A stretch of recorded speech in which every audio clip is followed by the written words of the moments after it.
চিন্তার কারণ হলো শিক্ষার্থীদের আধুনিক যে ইকুইপমেন্ট, আমাদের মোবাইল যন্ত্রের যে অপব্যবহার, এটা নিয়ে প্রত্যেকটা অভিভাবকই কিন্তু অনেক দুশ্চিন্তার মধ্যে।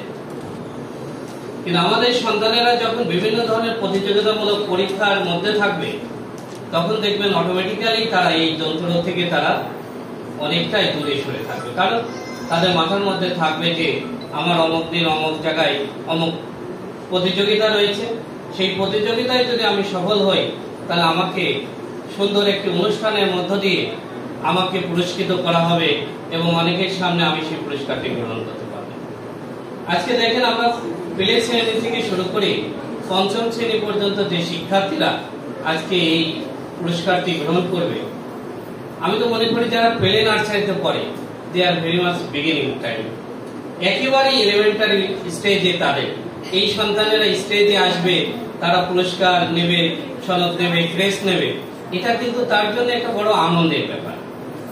এই আনন্দটা কিন্তু আমরা যারা গ্রামে শিক্ষার্থী, চিন্তা করেন যে মানে আমাদের দেশের 70 বা 80% শিক্ষার্থী তার গ্রামে অবস্থান করছে, but they are not facilitated for the, তারা এই ধরনের সুবিধা থেকে তারা কিন্তু টোটালি বঞ্চিত।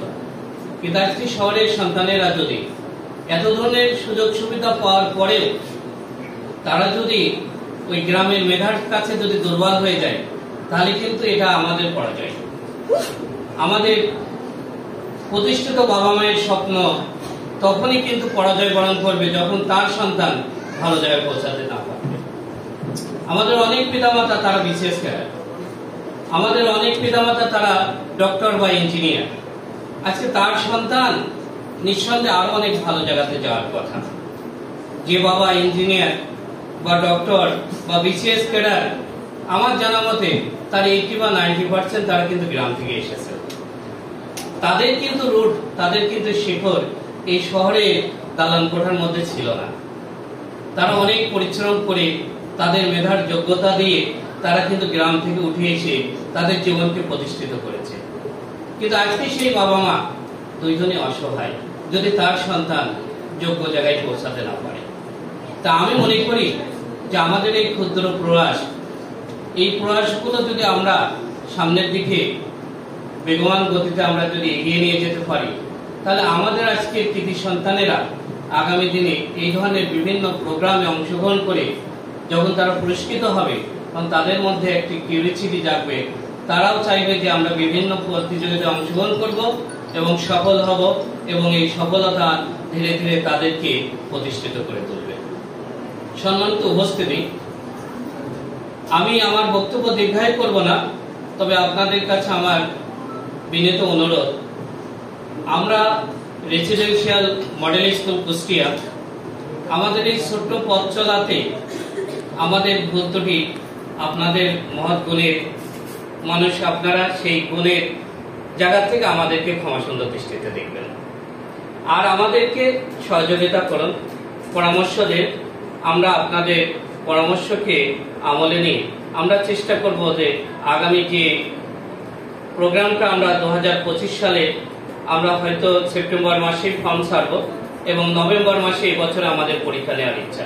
যেহেতু ডিসেম্বরে আমাদের জানা মতে যে পরীক্ষাগুলো বিভিন্ন স্কুল পর্যায়ে পরীক্ষা হয়, ইভেন গভর্নমেন্ট যে পরীক্ষাটা নিতে চাচ্ছে সেটাও ডিসেম্বরে হবে।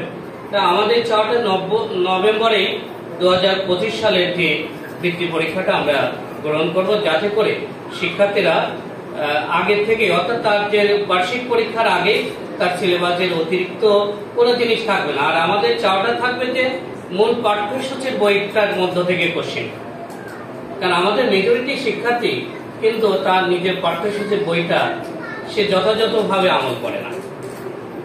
অনেকে গাইড বই নির্ভর হয়ে যায়। যদি তার জিজ্ঞাসা করা হয় যে তোমার বাংলা বইয়ের নাম কি, সে হয়তো কোনো প্রকাশনের নাম বলে ফেলা যায়। এটা খুবই দুঃখজনক একটি ব্যাপার। চিন্তাও করা যায় না ইংরেজি বইয়ের নামকে একটা গাইড বইয়ের নাম বলে ফেলে, কত দুঃখজনক একটি ব্যাপার। এটার কারণ কিন্তু ওই শিক্ষার্থীর দুর্বলতা না, এই দুর্বলতার পিছনে কিন্তু আমরা প্রতিষ্ঠানেরা দায়ী। কারণ আমরা ইংরেজি বই তাকে মূল টেক্সট বুকটা ক্লাসে আনাই না, আমরা আনাই কি বিভিন্ন প্রকাশনের গাইড বই। এবং গাইড বইয়ের পৃষ্ঠা দেখে পড়া নেই, তারা ওই বইটাই নিয়ে আসে, ওই বইয়েরই পড়া দেয়। তারা একসময় ভেবেই নাই যে হয়তো এটাই তার ইংরেজি বই, এটাই মনে হয় তার বাংলা বই। আমরা সেই জায়গাটাতে এবার সর্বোচ্চ চেষ্টা করেছি যে রেসিডেন্সিয়াল মডেল স্কুলে প্রথম শ্রেণী থেকে পঞ্চম শ্রেণীর প্রতিটি শিক্ষার্থীকে মূল টেক্সট বুক থেকেই আমরা পড়া দিচ্ছি এবং সেই পড়াটাকেই আমরা গুরুত্বের সাথে পড়তে বলতেছি।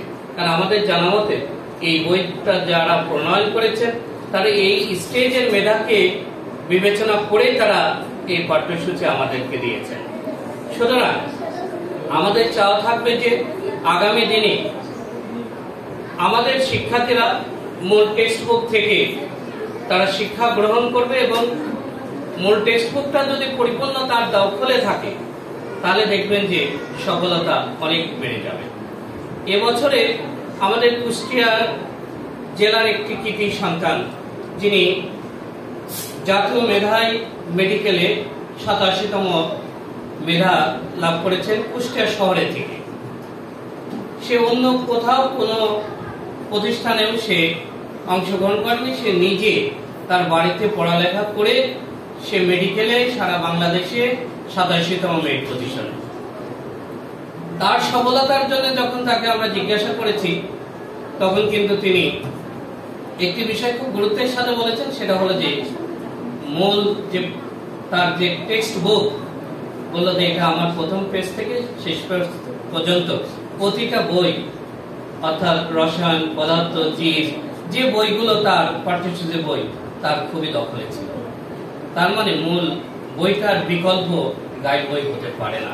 আমরা চাই যে আমাদের সন্তানেরা মূল বইয়ের সাথে থেকেই সামনের দিনে তারা তাদের ক্যারিয়ারকে গড়ুক এবং সফলতা অর্জন করুক এবং দেখবেন যে মূল টেক্সট বুকের সাথে যারা আছে তাদের কাছে অন্যান্য সবকিছুই কি সহজ হয়ে যায়। ধন্যবাদ উপস্থিতি আপনাদেরকে। আবারও আমি রেসিডেন্সিয়াল